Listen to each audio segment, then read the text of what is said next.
আসসালামু আলাইকুম। পবিত্র ঈদ উল ফিত্র উপলক্ষে শ্রীরামপুর পঞ্চগ্রাম ঈদগাহ ময়দান, যা মুরারাই পুলিশ স্টেশনের অন্তর্গত, সেখানে ধর্মীয় ভাবগাম্ভীর্যের মধ্য দিয়ে শান্তিপূর্ণভাবে ঈদের নামাজ সম্পন্ন হয়েছে। নির্ধারিত সময় অনুযায়ী সকাল ৮টায় নামাজ শুরু হওয়ার কথা থাকলেও কিছু কারণবশত প্রায় ১০ মিনিট বিলম্ব ঘটে এবং স্থানীয় মুসল্লিদের সম্মতি নিয়ে সকাল ৮টা ১০ মিনিটে নামাজ শুরু করা হয়। নামাজে বহু মুসল্লি অংশগ্রহণ করেন এবং পুরো আয়োজন ছিল অত্যন্ত সুশৃঙ্খল ও শান্তিপূর্ণ।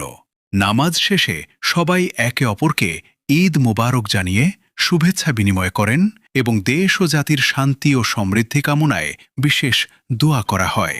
সব মিলিয়ে সম্প্রীতি ও ভ্রাতৃত্ববোধের পরিবেশে সুন্দরভাবে উদযাপিত হল পবিত্র ঈদ উল ফিত্র। এই ছিল আজকের বিশেষ প্রতিবেদন। সবাইকে জানাই ঈদ মোবারক।